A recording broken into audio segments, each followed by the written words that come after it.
Nosotras vamos a ver esa cortinilla. Después sí, que nos Ya, dicen. ya, inicia. ¿Ya? Hola a todos, ¿cómo están? Muchas gracias por acompañarnos. Yo soy Yolanda Segura y estoy muy contenta de iniciar esta conversación con Ivette Luna, eh, que está dada básicamente porque hace un rato que Ivette y yo venimos como compartiendo lecturas y espacios y creo que pues nos latió mucho la idea de empezar a pensar a lo mejor de una forma más pública en ciertas cosas que habíamos estado platicando, ¿no, Ivette? Sí, bueno, muchas gracias por vernos, sintonizarnos en la TV. Pues yo soy Ivette y muchas gracias al equipo de Almadía y de la librería Carlos Fuentes por la invitación y a ti, Yolanda.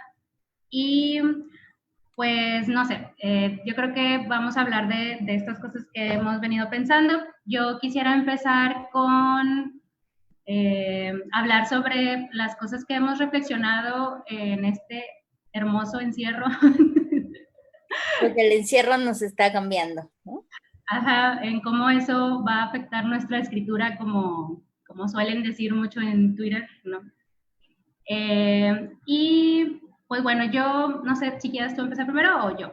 No, empieza, empieza. Ok. Pues bueno, hace unas semanas estuve releyendo el ensayo de Roland Barthes, el de semiología y urbanismo, y ahí él habla un poco de pues, la lectura de la ciudad y de cómo las ciudades están, pues no sé, trazadas para que en el centro se vaya a socializar o a erotizar, ¿no? Entonces, yo estaba pensando que, pues como hemos sido privados de ir hacia estos lugares a socializar y al mismo tiempo como todas estas cosas que hacíamos en el exterior, como comprar, como beber, como enamorarnos, o pues sí, básicamente todo eso lo hacemos ya por internet, ¿no?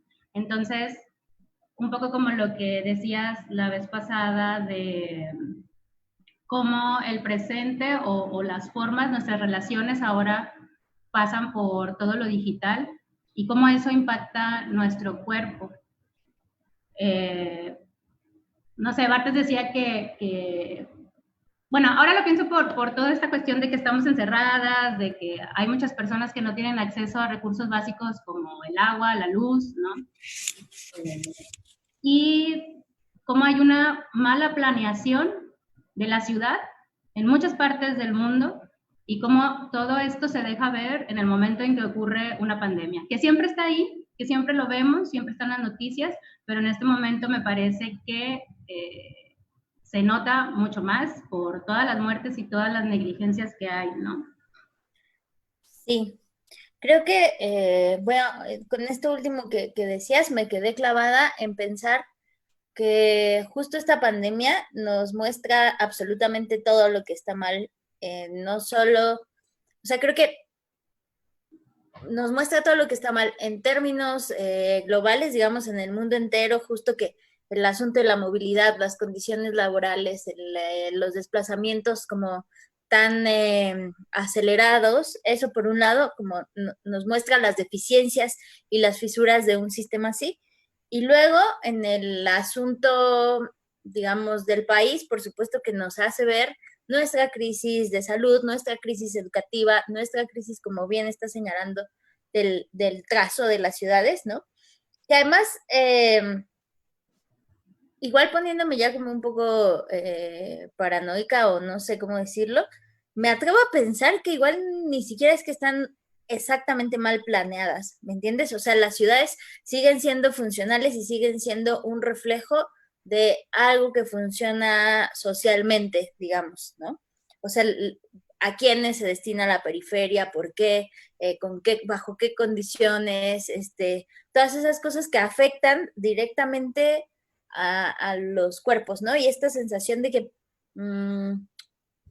pues por supuesto que nuestras casas son casas ubicadas y localizadas y que en ese sentido, eh, como que tienen un entorno específico más o menos hostil, que respeta o no respeta la cuarentena, o sea, como que todas esas variables, ¿no? Que me parecen muy importantes, ¿no? Y cómo eso al final también se traduce en nuestros cuerpos, aunque parece que no, ¿no? O sea, que todo el tiempo disociamos como si nuestra vida cotidiana fuera una especie de universo paralelo o distinto al mundo de afuera, ¿no? Y que entonces así tenemos como esta burbuja ajá, estamos encerradas en un sitio en el que si tenemos acceso a Internet, tenemos imaginariamente acceso al mundo, ¿no? Sí. ¿Qué es esto que estás diciendo tú, ¿no? De cómo te conectas y haces todo lo que hacías en el espacio público, lo vuelves o lo pones en el espacio privado. Sí, en ese sentido pensaba lo que decías en la otra plática con Oded y con Julián, de lo del cuarto propio, o sea, como Ujú. que ya no es suficiente con tener un lugar para escribir, ni dinero, ¿no? Y también esto que dices de la separación entre la cotidianidad y el momento de la creación, ¿no? O sea, que lo que también decíamos hace rato tú y yo de cómo escribe una mujer o un hombre desde una casa con acceso a ciertos servicios. No sé, yo lo pensaba como acá en Nuevo León, la cuestión del mini split, ¿no? Que hace unos años cuando empezó la canícula estuvo pues muy cabrón y yo no tenía mini split y yo decía, no manches, o sea, ni siquiera puedo pensar en nada, ¿no? Ni siquiera, Ajá.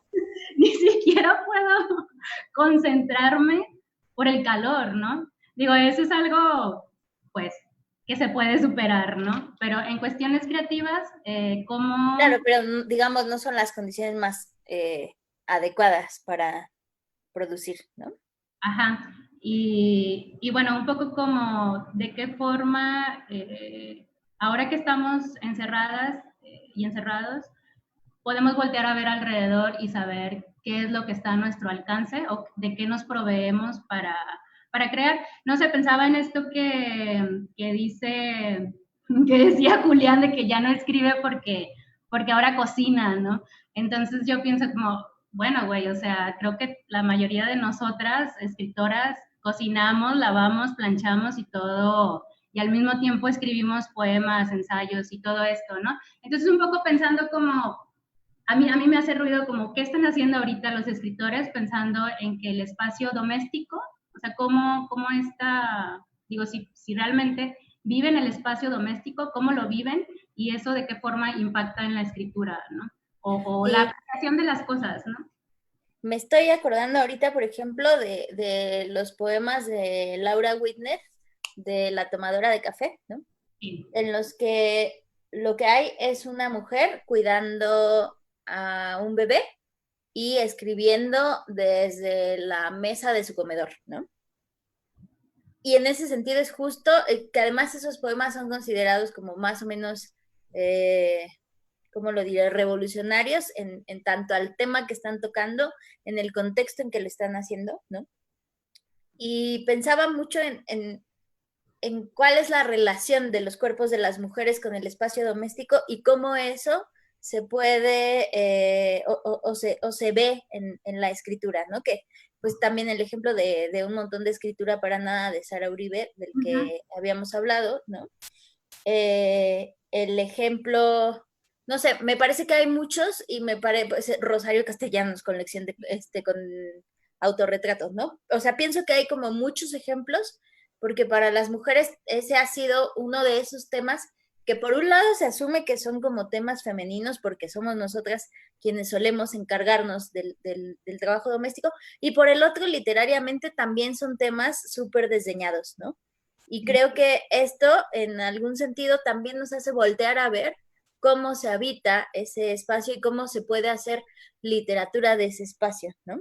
Es decir, la literatura sobre lo doméstico no es nada nuevo, tampoco lo es nuestra experiencia en el espacio doméstico, pero creo que sí lo es el poder hablar colectivamente de ese asunto, ¿no?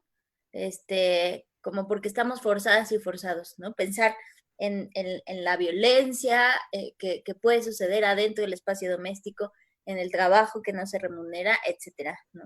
Sí, a mí me gusta, o sea, que yo sé que esto no es algo nuevo. Bueno, pensaba también en el libro de ensayos de Alejandra M. Vázquez, que habla sobre el cuidado, ¿no?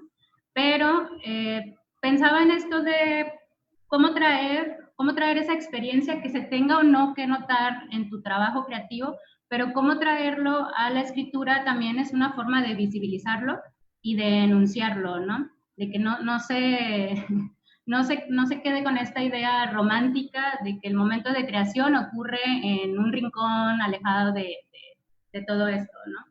Y, sí, también pensaba en lo que decía, lo que hablábamos la vez pasada de Bifo, de lo del cuerpo emotivo, ¿no? Y cómo la poesía bueno, él dice que específicamente la poesía, o digamos todas las interpretaciones que se le puede dar al lenguaje a través de la poesía. Y me gusta mucho pensar en eso también como lo que decía hace rato de lo de Bartes, él dice que no hay arquitectos que sepan leer la ciudad, que los escritores son los que siempre se encargan de leer la ciudad. Y yo pensaba ahora como en leer la casa, ¿no? O sea, leer tu casa, leer tu propia casa y sobre Claro. todo la casa de la infancia, ¿no? Eso a mí ahorita es como lo que estoy reflexionando por un proyecto que estoy haciendo, que esa es la idea de Bachelor, de cómo la primera casa en la que creces es, digamos, la forma en la que te relacionas con esos espacios afecta en tu manera de relacionarte con el mundo, ¿no? Con el mundo exterior e incluso con las relaciones con las otras personas, ¿no? No sé, en cosas muy básicas como la autoestima, ¿no? O sea, como en tener un lugar digno, o no vivir en hacinamiento, no vivir, o sea, como en ciertas condiciones. Eh, bueno, esas son cosas que he estado pensando. Sí, fíjate que ahorita que mencionabas a Bachelard, yo me quedé pensando mucho en que mm, en algún momento tuve que leer un montón de cosas sobre el espacio, ¿no? Bibliografía sobre el espacio y sobre el espacio doméstico y tal, ¿no? Y justo como la primera recomendación siempre era Bachelard.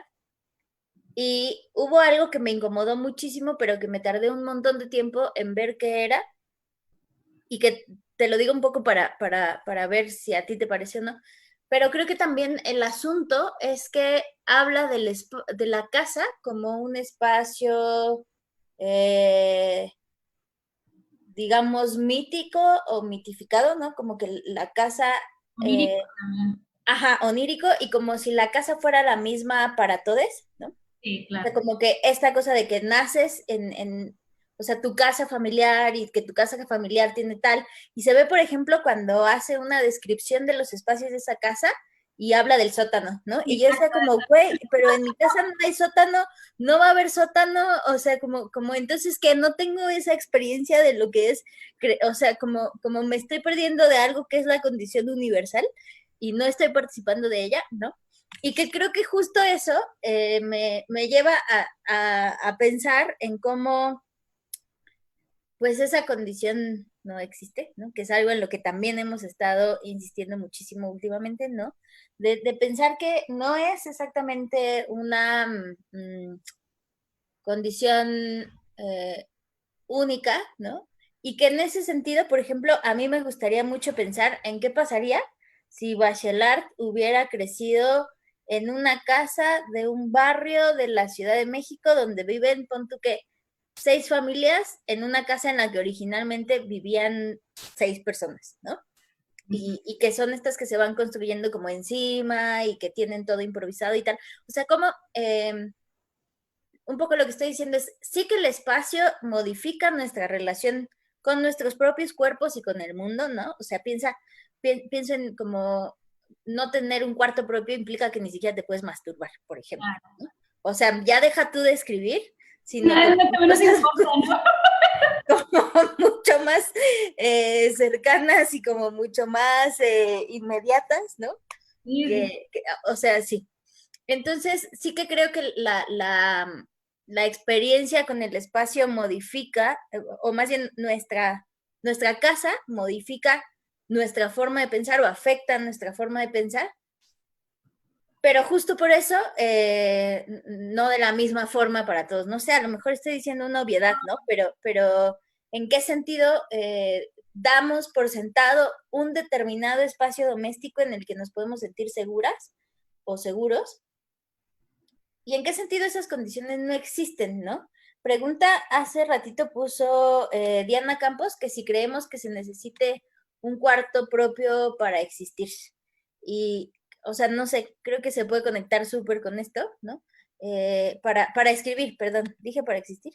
Sí, para escribir. Pero también para existir. Ajá, exacto, ¿no? Entonces, ¿tú qué piensas, Ivette? Pues justo lo acabas de contestar con algo tan básico como la sexualidad, ¿no? O como con la vivencia de las emociones, güey, o sea, de que dónde te va, no hay un rincón para llorar, ¿no? Te vas al baño, ¿no? Te vas al baño a llorar o te vas al baño a gritar o lo que tú quieras, ¿no? Yo pensaba que, o sea, que incluso teniendo un cuarto para escribir, por ejemplo, yo sí tenía mi propio cuarto para escribir, pero en mi casa mi papá siempre tenía la música a todo volumen, entonces era impensable, o sea, no se podía pensar, ¿no? No podía haber un silencio. Yo creo que ya ni siquiera es suficiente tener un cuarto para escribir, o sea, también se necesita saber de quiénes te rodeas alrededor que te permitan escribir y te permitan apoyarte, ¿no? O apoyar esto que decíamos también en el curso, en tu curso, de cómo ya no es una escritura en solitario, ¿no? Sino es una escritura acompañada de otras personas que no necesariamente te tienen que apoyar con, no sé, con lecturas o con revisiones, sino también esta cuestión de acuerparse contigo, de apoyarte económicamente, emocionalmente, ¿no? O lingüísticamente, no sé, ¿no? Creo que creo que es lo que pregunta Diana no sé, no leí. Campos. Diana Campos, sí se necesita un cuarto para escribir, pero para mí creo que ya se necesitan más cosas. Sí, creo que para nada basta, ¿no? O sea, y eso que decíamos del cuarto propio y el acceso a internet y un montón de cosas. O sea, claro que se puede escribir sin internet, eso, o sea, tendría yo que estar como muy bloqueada de la cabeza para pensar que no. Pero en este momento, a mí sí me parece que la posibilidad de acceso a lecturas, a referencias, a 50,000 cosas que posibilita el Internet son una herramienta sin la que a mí, por ejemplo, me costaría mucho, no sé si exactamente escribir o sino lograr que lo que escribo tenga el tono que tiene, digamos, ¿no? Y luego lo que estabas diciendo de la cosa de pues del diálogo, ¿no? Es el Internet el que lo posibilita, ¿no? Pienso Sí. mucho en también esto que estás diciendo en la casa familiar, porque muy al principio de la pandemia, antes o sea, cuando ya nos empezábamos a dar cuenta que nos iban a encerrar, ¿no? Porque no fue así de un día para otro, sino que fue como, puede ser que nos guarden, así, ¿sabes? Cuando empezamos a ver que en el resto del mundo estaba sucediendo, yo pensé en irme a la casa de mi mamá a pasar esta temporada, ¿no? O sea, fue lo primero que se me ocurrió. Y no lo hice por varias razones. La primera, quería estar con mi novia, esa es una. La segunda es que, pues hace mucho tiempo que no paso, digamos, temporadas largas en casa de mi mamá, o sea, voy de vacaciones y así, y tenía un poco de miedo de cómo íbamos a interactuar mi mamá, mi hermana y yo, en un contexto así.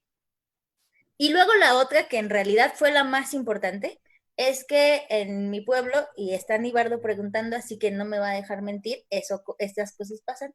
En mi pueblo se hace mucho aire o llueve fuerte, el internet se va, ¿no? Y entonces yo dije, si me voy a tener, como estoy teniendo ahora, 50,000 clases en línea, esta conversación que estamos teniendo y tal. Y dije, yo no puedo, No. o sea, en ese momento, o sea, como que no me puedo dar el lujo de no tener internet. Bueno, no es un lujo, pero quiero decir, o sea, no puedo irme porque no voy a tener acceso a lo que en este momento se convirtió en mi herramienta principal de trabajo. ¿Me explico? O sea, yo si no tengo internet 2 horas, son 2 horas en las que no puedo trabajar y eso es real, ¿no? Entonces, pensando en eso del cuarto propio, pues sí, sí diría que sí necesitamos un cuarto propio, pero necesitamos acceso a internet, pero necesitamos, digamos, condiciones afectivas que no sean tan hostiles, ¿no? Y lo estoy pensando claramente con los niveles de violencia intrafamiliar que han aumentado de forma muy considerable durante la pandemia, ¿no? Claro. Entonces, eh, es decir, pensar que un escritor escribe a costa de lo que sea y en el contexto que sea, pues sigue siendo como esta romantización que no nos permite considerar las condiciones materiales de la escritura y considerar la posición de los dispositivos poéticos y de los dispositivos en general literarios en el contexto en el que se producen, ¿no? O sea, creer que la literatura pasa en una burbuja que está aquí y el mundo está acá y entonces a veces medio se conectan, pero en realidad pues no, más bien es como que la literatura está adentro del mundo, no es una cosa exterior, aunque al mismo tiempo nos permite tomar cierta distancia para pensarla, ¿no? No sé, ¿tú cómo ves? Sí. No, bueno, yo pensaba en el libro este, el de Un montón de escritura para nada de Sara Uribe, donde habla justamente de eso, de cómo, o sea, para empezar, bueno, esto también lo decía en la otra plática esta Mónica Nepote, de todo lo que se nos ha negado y que ni siquiera nos podemos tener una casa, ¿no? Para empezar, ¿no? No tenemos una casa, no tenemos derecho a endeudarnos en una casa y, Exacto. y ahora Deja tú a tener la casa a considerar la deuda, ¿no? ajá, Ah. no nos podemos endeudar 20 años con ella, ¿no? Y además, pues sí, esto justo de estar intentando escribir, al mismo tiempo lidiando con todo el aparato burocrático que todo el tiempo te está diciendo que casi creo que te estoy haciendo un favor al darte un espacio en las redes sociales o en la cultura para que tú seas visibilizada, ¿no? A mí me da mucha risa como en una ocasión me pidieron unos poemas para una revista y bueno, pero tienes que mandar estos papeles, creo que todo el mundo lo ha vivido, ¿no? Entonces eran 1,000 pesos, pero yo tenía que pagar 300 pesos para el envío, ¿no? Entonces yo decía, güey, tengo que pagar para que me paguen, realmente Ajá, sí. para que me paguen, este dinero lo voy a utilizar para comprar un libro, entonces todo el tiempo es pagar para escribir, ¿no? O sea, tú estás pagando para obtener la libertad de crear, ¿no? O sea, no es verdad esto de que tenemos acceso a la cultura y se puede ser escritor en un momento, digamos, tan democrático como este, ¿no? No es verdad, ¿no? Ujú. Y, dijiste otra cosa pues, de la precarización, ¿no? ¿De qué otra cosa podríamos hablar, Ibe? Pero bueno, en este sentido también pienso como, yo trabajo de home office y luego pensaba que mi comunicación con mis compañeros es nula, ¿no? Al momento de quejarse, nadie, o sea, da miedo que se quejen por internet porque toman screenshot y a ver quién fue la que dijo o la que se opuso, ¿no? Ujú. Entonces lo que dice Bifo es como aislarse, o sea, que qué bueno que estamos encerradas de alguna manera teniendo un poco más de momentos de paz, pero cómo en ese sentido se vuelve una herramienta para eh, separar el cuerpo social, ¿no? Eh, Ujú. y no poder pensar en conjunto, que creo que pues hay alternativas como lo estamos haciendo ahora, pero que creo que se puede dialogar de otra forma si no redujéramos nuestros canales de comunicación solamente a esto, ¿no? Sí, y que, bueno, ahí como que vuelvo a esto de Bifo, justo porque él sí hace como una división que para él es muy clara en algún momento entre conexión y conjunción, ¿no? Y la conjunción serían como los cuerpos puestos en común en el espacio público o, sí, digamos, dialogando, o dice él en específico, leyendo poesía, y yo creo que por eso me gusta tanto Bifo, porque habla de la poesía y su potencial subversivo. Pero él distingue muy claramente eso de los espacios conectivos, que serían como esos espacios mediados por los dispositivos y en los que te conectas con una función productiva y tal, ¿no? Y creo que lo que estamos viviendo nos hace ser un poco más flexibles con esa dicotomía, ¿no? Que además creo que casi siempre estar bien, o sea, como que problematizar la dicotomía es algo chido, ¿no? Casi siempre. Pero creo que ahí justo es donde se nota, porque yo ya no sé si estamos en un espacio conectivo o en un espacio conjuntivo en este preciso momento, ¿no? O sea, si se necesita a huevo sentir la respiración de las personas que te rodean para, digamos, para asumir su vulnerabilidad, su corporalidad, etcétera, ¿no? Entonces, eso, y se me olvidó muy feo lo otro que te quería contestar, pero si te late, aprovechamos porque Nibardo Trejo, saludos, hizo una pregunta. A ver. Y bueno, Carolina Varela también nos saluda. Pero Nibardo pregunta si es posible que la escritura, como los espacios lo hacen, modifique, transforme o devenga en el cuerpo. Claro que sí, evidentemente sí. Yo estaba pensando que no diga que no, que no diga que no, que no diga que no. no hay manera.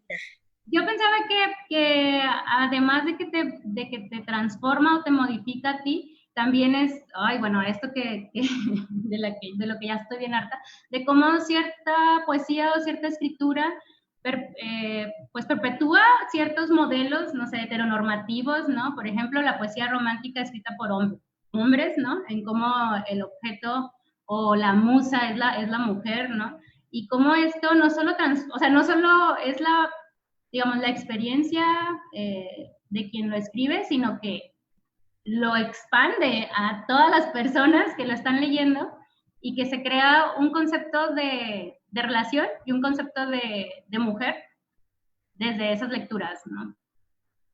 Entonces, evidentemente sí, creo que te transforma y a nivel personal también, porque pues, no sé, encuentras otras maneras de enunciarte, como lo que dice Ellen Sixu, que nunca sé pronunciarla bien, pero bueno, esto de cómo las mujeres en el momento en que les dan la voz en un panel o algo así, de que gritan, vociferan, ¿no?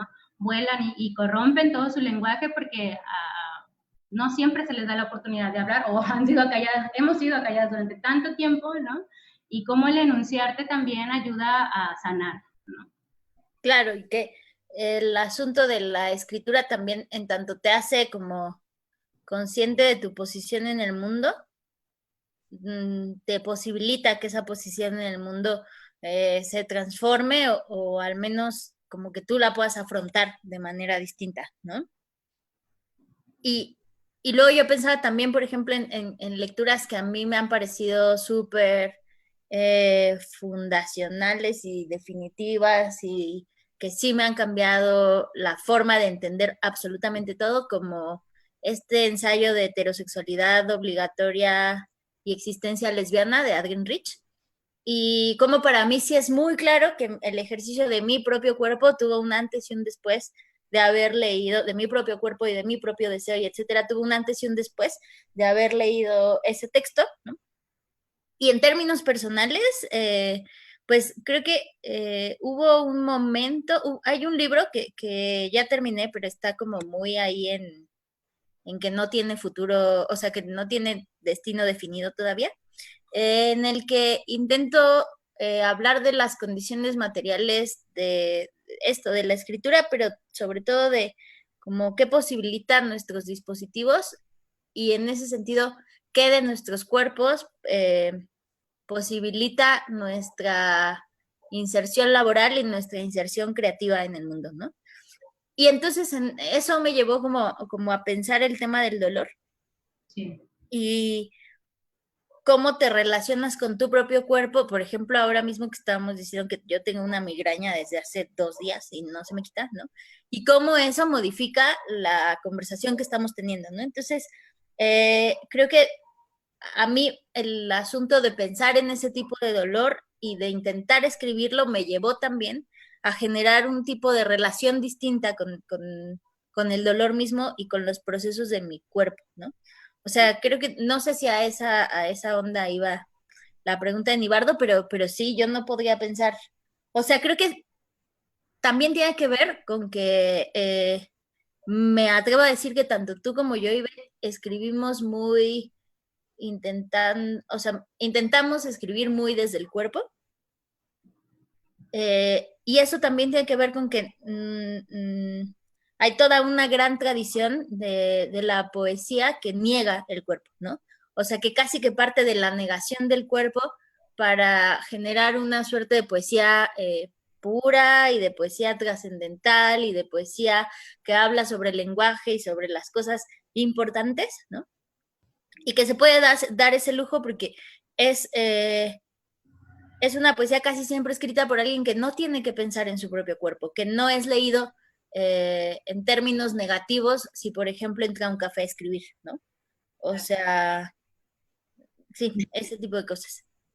Con esto que estás diciendo de escribir desde el cuerpo y también desde la confrontación con los discursos tradicionales en la poesía, pensaba en lo que también decíamos la vez pasada sobre en el momento en el que tú escribes un poema sobre una experiencia que se lee como personal, cómo esta poesía termina siendo tildada como confesional, ¿no? Y entonces estaba pensando como en un libro de Inti García que se llama Evelyn y tiene un poema donde dice lenta, amarga temporada de disfunción eréctil, ¿no? Y yo pensaba, ese poema se puede leer como confesional, o sea, como no hay nadie que señale, o sea, ¿por qué el hombre en el momento en el que escribe un poema de este tipo no se le señala ni se hace una parodia de esto, pero en el momento en el que una mujer escribe de algo que... El deseo, por ejemplo. El deseo, ajá, de algo íntimo, de un tema íntimo, es confesional. Eso por un lado, y lo otro es la pregunta que hace Sara en su libro de la poesía puede ser autoficción, ¿no? Que eso también tiene que ver con los géneros, ¿no? O sea, cómo en la narrativa se puede hablar de autoficción, pero no se puede hablar de algo confesional. Y en la poesía no hay autoficción, ¿no? O sea, no sé, es como, siento como que hay un desdén. Como que el concepto no está habilitado, digamos, ¿no? O sea, porque sí que hay autoficción, pero el concepto como para pensar la poesía, creo que no está habilitado, ¿no? Algo iba a decir, a ver qué Ay, preguntarme. perdón. No, que sí, ¿qué? Ay, se me fue la onda, perdón. Eso me pasa por interrumpir. También lo que Yo no de te interrumpí cuando me hablabas. Dime. ya, estaba pensando en como estos libros o estos poetas, digo, porque ahorita estamos hablando de poesía, que ponen al centro de sus libros el cuestionar ciertos discursos, ¿no? Pensaba, por ejemplo, justo lo que dice Rosario Castellanos, de que me lloro cuando no puedo pagar el recibo de la luz, ¿no? O sea, yo no estoy hablando de la luz como un ente acá inspirador, sino, güey, Exacto, ajá. no puedo pagar el recibo y se acabó, ¿no? Uno eso, lo otro son los discursos médicos, como lo hace Oscar David López, y Sergio Lo. Y lo otro es, pues bueno, tu libro, el de persona, de cómo pone al centro el discurso o desdobla el concepto de persona.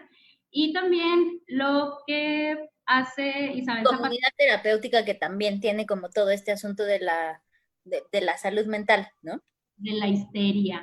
De la histeria inventada. Ajá. Como una vez me presentó una poeta de que aquí viene ella y ahorita les va a contar sus histerias. Y yo, ¿De verdad?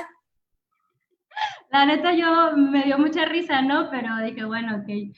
Y por otro lado, esta cuestión de, bueno, había, no sé si has leído el libro este de Hugo, ¿cómo se llama ese? Hugo García Manríquez, el que tiene un libro donde interviene el Tratado del Delito. El libre comercio, sí. Ajá, pero tiene otro libro que se llama Lo Común y hay un poema hacia el final que dice, que habla sobre cómo cierta especie animal entra y sale del lenguaje, ¿no? Y yo pensaba, no manches, o sea, cómo el clítoris entra y sale del lenguaje, ¿no? O acaba de entrar esa palabra en el lenguaje, cómo ciertas palabras que refieren a los órganos, a la sexualidad femenina, apenas están entrando al lenguaje, ¿no? Claro.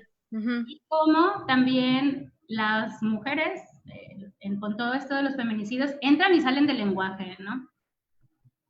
Que dice, claro que hay autoficción en la poesía. Sí, sí, pues sí, es lo que Sí, decimos. o sea, justo lo que decimos es si hay autoficción en la poesía, lo que pasa es que es muy, como que parece que no está tan habilitado a hablar en esos términos de los poemas, ¿no? Pero sí, lo que estabas diciendo ahorita, sí, como pensaba justo en temas tabú, ¿no? Y, y cómo se supone que no, y se supone que las mujeres podemos escribir de cualquier cosa, pero también es cierto que hay un montón de temas que no son bien recibidos o que no son algo de lo que se espere leer, ¿no? Y eso me hace volver al libro de Johanna Ross, ¿no? Al de cómo suprimir la escritura de las mujeres, que gracias Claudia Castañeda por enseñármelo hace un par de años. Este, pero que justo ella dice que una de las cosas que como más sutiles para suprimir y para ningunear y para desdeñar la escritura de las mujeres tiene que ver con los temas, ¿no? O sea, tiene que ver con que nominalmente de todo podemos escribir, pero en la realidad vemos que hay como una ausencia de narrativas que hablan, por ejemplo, sobre una maternidad problemática, que abordan el tema del aborto, que abordan el tema de las relaciones no monogámicas, digamos, en términos de consenso y tal, que tratan la amistad sobre mujeres y la ponen, digo, de la amistad entre mujeres y la ponen en un sitio central. O sea, hay como un chorro de cosas que no es cierto que están plenamente integradas o legitimadas al sistema de la tradición. La otra cosa que podemos discutir es si nos interesa estar en esa tradición o no, que eso yo creo que es como una discusión que si empezamos ahora no vamos a terminar, No, pero, ¿no? O sea, como que considerar todas esas aristas, ¿no? sí, a mí, bueno, lo que ya había dicho en el curso este que nos diste, tan maravilloso, estaba pensando en lo del humor, lo que te había dicho, de cómo me gustaría hacer como una línea del tiempo del humor, sobre todo tratado por mujeres en su poesía, ¿no?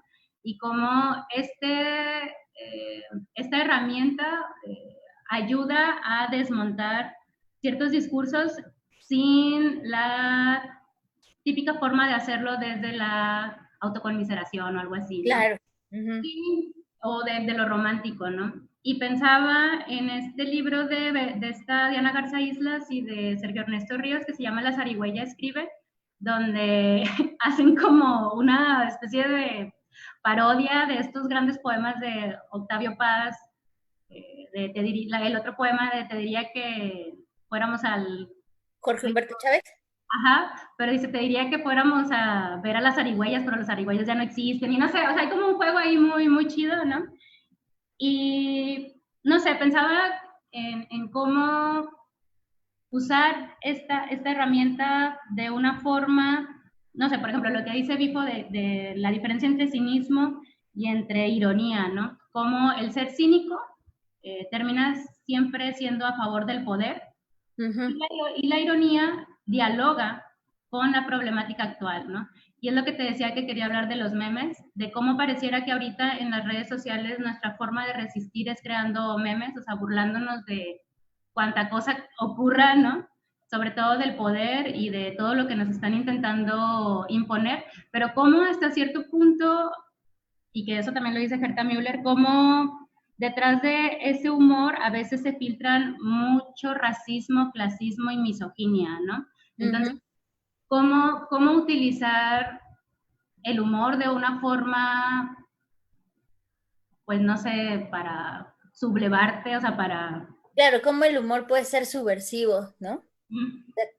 Como nunca es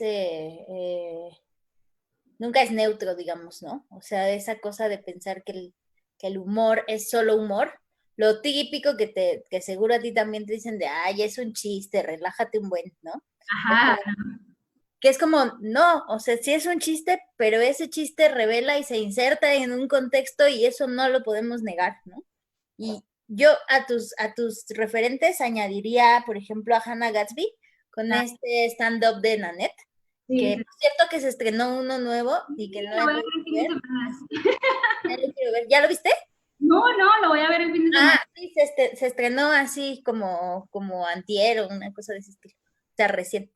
Pero en ese primero, en el de Nanette, ella justo habla de su experiencia como comediante lesbiana, con un cuerpo grande, en un contexto en el que lo que todo el mundo esperaba de ella era que fuera capaz de reírse de sí misma, pero Claro. en ese reírse de sí misma, lo que ella estaba haciendo era ridiculizar a las otras y a les otras en su posición, ¿no?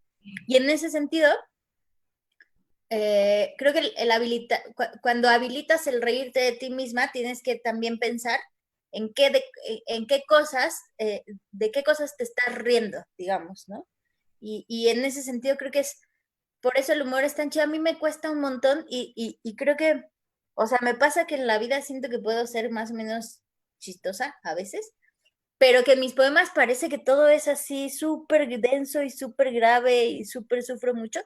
Pero no es cierto, güey, en personas sí hay partes muy risibles, o sea, pero porque tienen, creo que es por eso mismo, porque lo que decíamos también en el curso, que tiene que ver con que hasta qué punto esto es reír, Ujú, o es una risa nerviosa, o ujú. es una risa de las que, pues no sé, de las que te confrontan, ¿no? O sea, ¿qué es lo que queremos hacer? O sea, ¿queremos divertir o qué, no? Ajá, o queremos hacer una, o sea, una risa incómoda, ¿no? ¿Somos payasos o somos poetas? Algo así. Pues, no se fue un poquito de las dos. Sí, sí, sí. Y pensar también que, o sea, el humor también tiene que ser, o podría ser, otra de las estrategias para salirnos de estas narrativas victimizantes en las que Sí, históricamente han puesto a nuestros cuerpos por en mil cantidad de razones, ¿no? claro, lo que hace Angélica Freitas con una mujer quiere esto, quiere comprar, quiere que bla, bla, bla. O sea, y lo que también el poema este de Susana Tenon, el que nos mostraste, el que, ay, no sé, hace como pone a una experta, a una académica, ¿no? Que le Ah, pide. tú eres la gran poetisa, Susana, etcétera, ¿no? Ajá. Ajá, la antología se llama ese poema. Y también lo que hace Ana Clara Muro, ¿no? En su libro, el de No quiero ser la Power Ranger. Rosa, ajá. O sea, pues no sé, o sea, creo que Luciana Camaño, por ejemplo, que también hace muchísimo eso, ¿no? Ajá. pensaba también como, ya me acabé mis apuntes, ya, de que no, Oigan, pregunten porque ya se nos acabaron las anotaciones. ¿qué dice? Eh, Yolanda, decías que el concepto de autoficción no está habilitado en la poesía. Sí, sí, o sea, como que, y creo que lo sigo sosteniendo, no, no habilitado, o sea, que no está habilitado para el análisis de la poesía. Y no sé, o sea, supongo que yo sé que la investigación de doctorado de Sara Uribe tiene que ver un poco con esas cosas, pero no me atrevo a citar lo que recuerdo porque me da mucho miedo citarla mal. Entonces, igual después le podemos preguntar, ¿no? Pero como que, Según la, pero esa es una excepción, no es la norma para hablar de poesía y mucho menos desde los espacios académicos, ¿no? no, pensaba también en otra cosa ahora con lo que decimos de hablar desde la casa o desde los espacios donde creamos. Y me estoy acordando que unos poemas que subí a Tierra Adentro los compartieron y me acuerdo que alguien puso como, ay, esta es poesía lumpen, ¿no? Es poesía lumpen. Y yo, órale, o sea, nunca había escuchado ni leído a nadie que dijera, Que esto es usaran la categoría de poesía lumpen como categoría de análisis, ¿no? ajá, y luego entonces me pregunté, bueno, entonces, ¿cuál es la poesía burguesa o posburguesa, no? O sea, si lo queremos ver desde ese filtro, pero que también creo que es porque casi no se habla, o bueno, no, sí se habla, pero no está tan marcado esto que decimos de la relación con nuestros espacios y con la economía, o de lo que poseemos o no poseemos en la poesía, ¿no? Porque pareciera que esos son temas políticos o que son panfletarios, ¿no? Pero que de todos modos están ahí. O sea, a mí sí me parece como importante develar ese concepto de inspiración y romántico de la creación, ¿no? Y que pienso mucho en esta carta de que le escribe Adrián Rich a su amigo Arturo. Es que luego siento que siempre hablo de lo mismo, pero No, dale, dale. pienso en esa carta porque Adrienne Rich le dice a su amigo Arturo, somos incapaces de escribir de amor sin escribir sobre política, ¿no? Claro. Y que me parece así súper, en el primer momento en que lo leí fue como de, claro, o sea, el asunto es que hay gente que sí puede escribir de amor sin escribir sobre política, porque el amor del que escribe es el amor legitimado, ¿no? El amor para el que tenemos a las películas de Disney y a las películas de, o sea, ¿sabes? Como que el amor que todo el tiempo nos están reforzando, como ese modo en específico de amar. Y creo que cuando te deslizas de ahí es cuando se vuelve evidentemente político, lo cual no significa que antes no lo fuera, sino que se puede disfrazar de neutro porque se inserta en la hegemonía, ¿no? Ujú. Entonces, en ese sentido, creo que como que pues el apelativo de poesía lumpen a tu trabajo tiene todo que ver con eso, ¿no? O sea, con que es una literatura que exhibe sus costuras y a mí me parece que está muy bien que la literatura exhiba sus costuras, ¿no?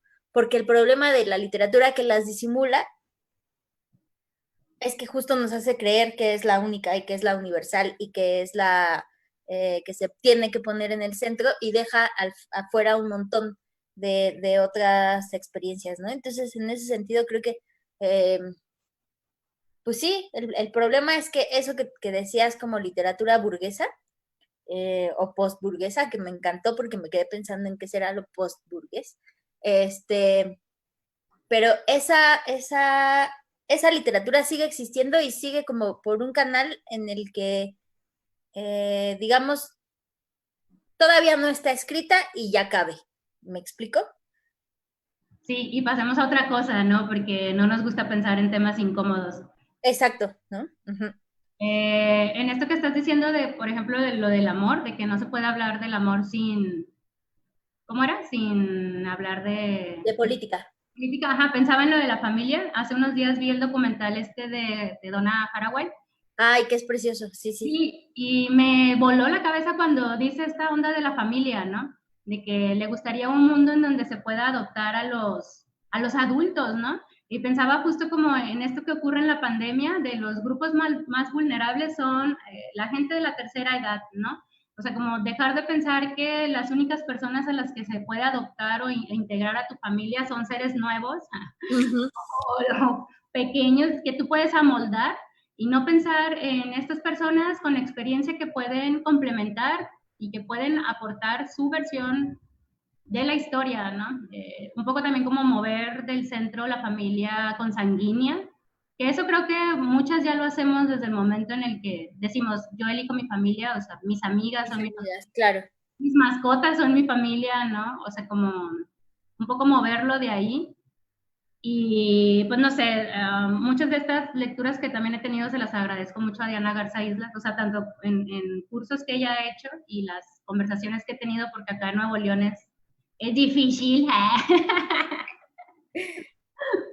pero, ay, no sé, ¿cuánto vamos de tiempo? Ay, faltan 5 minutos. Era una hora, ¿verdad? Creo que sí. Pero, bueno, no, nada más quería ahora sí que subrayar lo de Donna Haraway, perdón, con este asunto del más parentesco y menos familiar, ¿no? Uh -huh. Que creo que el centro de ese pensamiento, que no es solo de Donna Haraway, es cómo considerar el asunto de desjerarquizar nuestros afectos, ¿no? De dejar de pensar que solo o sea, que solo la consanguineidad te hace, te hace unida o unido a alguien. ¿Me explico? Y que además, en ese sentido, si desjerarquizas tus afectos, no solo abres sitio para tus amigas, sino abres sitio para pensar toda la vida no humana que está a tu alrededor y cuál es tu responsabilidad hacia esa otra vida no humana, ¿no? Que, que me parece como algo muy urgente de pensar y también súper problemático porque, pues, no sé, al menos a mí me pone así todas mis contradicciones en la jeta hasta que hay un momento en que no puedo más, ¿no? Pero eso. Bueno, nada más, Nibardo había preguntado otra cosa como de la confesión y ya con eso terminamos. ¿Te late? Sí, a ver, ¿qué dice? No la confesión en la escritura de Yolanda o en la de otras escritoras como Sara Uribe, o al menos la confesión atravesada por su origen judeocristiano, sino más bien algo como agencia, o sea, confesión como agencia, cuerpo desde su dimensión abyecta hasta los afectos en jaque. ¿Será que la poesía desde las sujetas femeninas está replanteando lo que consideramos como cuerpo, como lo corpóreo, el deseo, la autorrepresentación? Pues sí. Yo también diría, sí. Sí. Pero además creo que lo está replanteando no solo o no necesariamente porque sea escritura hecha por mujeres, sino porque es como un pensamiento históricamente silenciado, digamos. O sea, no solo el de las mujeres, sino que hay muchos otros pensamientos también históricamente silenciados por diversas razones. Y en ese sentido, creo que cada que el discurso central deja entrar a voces periféricas, pues necesariamente ese discurso central se modifica. Yo quiero creer que se enriquece, pero también en algún sentido bien problemático, como que el discurso central se termina apropiando, ¿no? Que eso está muy cabrón. ¿El discurso central se termina apropiando? ¿Cómo? No, no entendí Sí, eso. se termina apropiando de las voces que dejó entrar. Ah, ya, ya, sí, sí, sí, claro. O sea, de hecho eso también lo dice Donna Haraway en el documental de que cómo la nueva crítica hacia el capitalismo, o sea, que estamos tan embebidos en querer mostrar esta crítica al capitalismo, que eso sí, o sea, que acalla otras voces y que al mismo tiempo se olvida de lo esencial, ¿no? Que también luego me parece que viciarnos en esta realidad, ¿no? Termina por dejarnos más deprimidas, ¿no? Entonces hay que abrirle espacio, ajá, hay que abrirle espacio hacia otros momentos que justo hablan desde el deseo, ¿no? O las formas en las que podemos vivir nuestro deseo. Sí, a conectar con la vida y con el goce y con, ¿no? Sí. Y como también creo que esas otras cosas que no son fácilmente nombrables, ¿no? Por eso creo que últimamente estoy muy metida en el pensamiento mágico por eso, justo, ¿no? Porque es una forma de rodear el asunto comunicativo cotidiano, ¿no? Como de bordearlo, como de hay una realidad y hay una energía y hay una fuerza y hay un orden del mundo que ha estado siempre ahí, pero que tú no ves porque estás moldeada con un pensamiento capitalista, neoliberal, positivista, cientificista, ¿no? Y todo. Entonces, pues sí, eso. Pero bueno, creo que ahora sí ya tenemos que terminar, ¿verdad? Sí, creo que sí, pues dice, ¿cómo se llama el documental de Donna? Se llama Cuentos para la supervivencia, ¿no? La verdad es que no me acuerdo. Sí, creo que es así. Sí, Para la supervivencia terrenal, ¿o no dice terrenal? no me acuerdo, solo sé que es Cuentos para la supervivencia, pero está en internet y es rápido de buscar. Digo, de encontrar. De Sí. buscar todo es rápido. Y pues, Igual en los comentarios, o sea, ahorita nos fijamos y lo dejo ahí en los comentarios de la charla en vivo. sí. Ujú. Bueno, pues entonces ya nos despedimos. Sí. Bueno, pues muchas gracias a la librería Carlos Fuentes, muchas gracias a Almadía, donen a Almadía. Y, Y y con nada, pues eso, muchas gracias a ti, Beth. La neta es que lo disfruté mucho. Gracias a todos los que nos escucharon y nos preguntaron cositas. Y pues aquí andamos, ¿no? sí, gracias a ti también por ponerte en la pantalla aunque tengas migraña. Ya me voy a dormir. Ajá, y gracias a la librería igual, a Almadía, donen, pidan sus libros y a todos les que nos escucharon, muchas gracias por este bellísimo momento. Muchas gracias. Bye. Chao. Ya, ¿verdad?